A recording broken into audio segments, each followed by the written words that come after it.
We envisage daiquiris like this all over the country. Dr. Green's daiquiri isn't limited to the warehouse in West Auckland.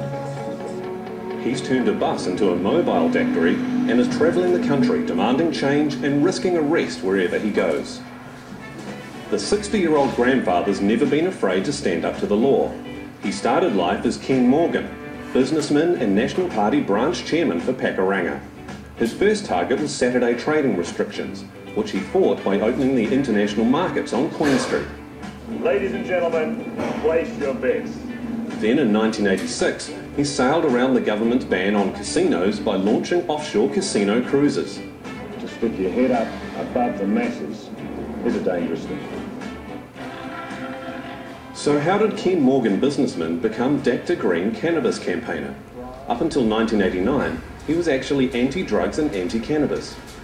But then at the age of 40, he tried some with his adult son.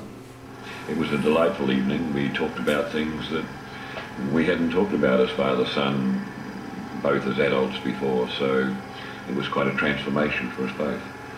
And I woke the next morning, I was no longer a prohibitionist.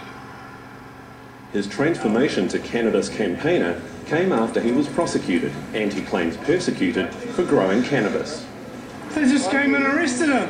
In the last 11 years, I've had 10 years where I've either been incarcerated, on parole, or subject to bail conditions. 10 out of the last 11 years. Free Dr. Green! Free Dr. Green! Free Dr. Green! Dr. Green is often written off as being in the fanatical fringe, but way back in 1975, the then Shadow Attorney General David Longy had this to say. Any society which tolerates alcoholic consumption at the level at which we do, but inveighs against cannabis and then prosecutes and punishes against cannabis, has an extraordinary amount of self-deception about it. 35 years later, the same argument is being put forward, if not quite as eloquently. But there is an ever-increasing level of support from experts and organisations. The people who are in favour of decriminalising cannabis are seen as lunatic left-wing fringe. And in fact, the evidence supports their perspective. Till, as a society, we can have an open discussion about this and not regard those people as being off the planet, then I don't see how anything's going to change. We've got enough problems as well. I'm always amazed about how wound up both of the sides actually get over something which seems to be relatively simple to resolve. You know, if it's harmful, you don't want to encourage it, you don't want to do any damage while you're discouraging it. So the question is, if it's time for a change of direction in this country, do we opt for decriminalisation? Numerous countries have adopted this system, where cannabis use is illegal, but the punishment for personal use is more like a speeding ticket. In the Netherlands cannabis cafes, people are allowed to smoke cannabis and purchase small quantities for personal use. But it's far from a free-for-all, as seen in this footage of Dutch police clearing out a cannabis grower. God, how many plants do you have? Outside the cafes, it's illegal to grow, sell, or transport the drug. I think the Dutch example is an excellent one. It shows clearly that you can have regulated access to cannabis in adults without causing any significant public health problems and possibly reducing a number of other issues such as hard drug use.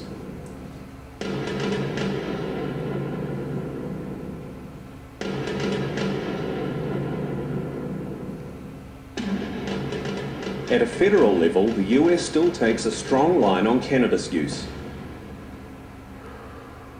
However, some states have decriminalised it. In Oregon, possession of less than 28 grams or 1 ounce of marijuana earns a fine up to $1,000, but not a criminal conviction.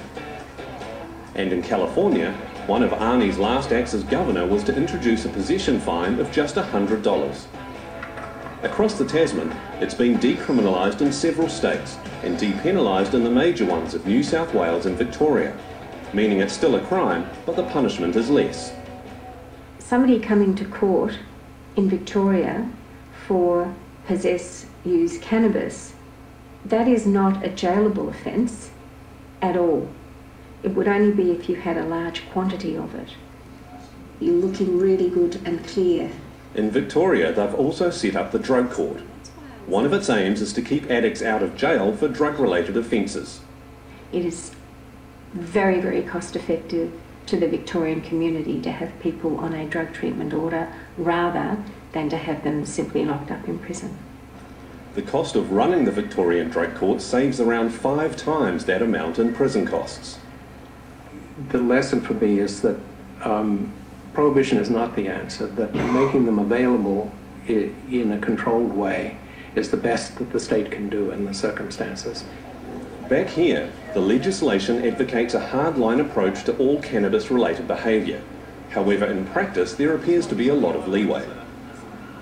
Quite a number of cannabis users, if they are caught with cannabis by police, are just straight up given a warning with no other consequence. So it's not really the case that we've got some kind of draconian cannabis policy here that you might imagine from, say, in the United States, that police officers often give warnings and it's not taken any further.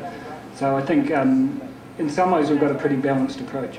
The police should not be put in the position of having to pick and choose which laws they enforce and which ones they ignore for the sake of their own relationship with society. That's not fair on the police. The politicians, the lawmakers should be braver than that, and they should take the lead.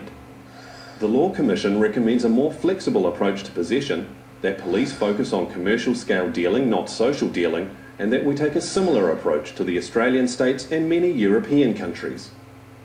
However, hardline prohibitionists argue any official softening of the line against cannabis might see usage grow. If cannabis were made legal in any way, there would be a transformation in the culture. There would be massive change, and it wouldn't be for the better, it would be for the worse.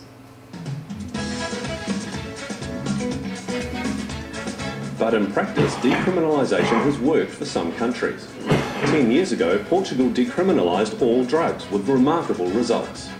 They have reduced drug crime, maybe by a half. They've reduced drug harms by about a half. And they've reduced the costs to the society of drug use by about a half. So it's been a win-win-win.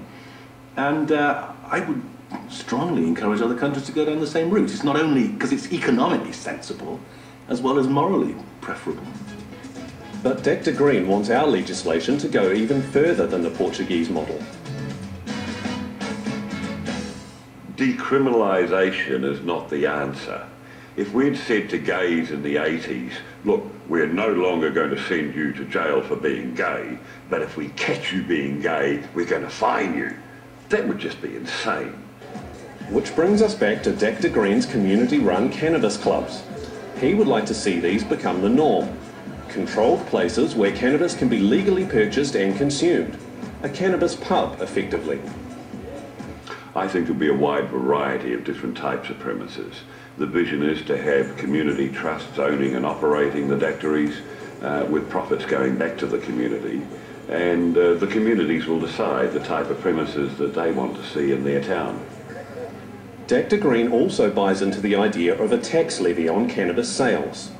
At the moment, the profits that are being generated by tinny houses are untaxed. Bring them out in the open, have them owned and operated by the community through community trusts, and we solve all of these issues and problems.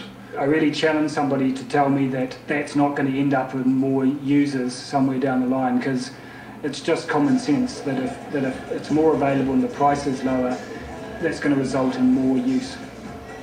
However, Dact is convinced he has the arguments to win the cannabis debate.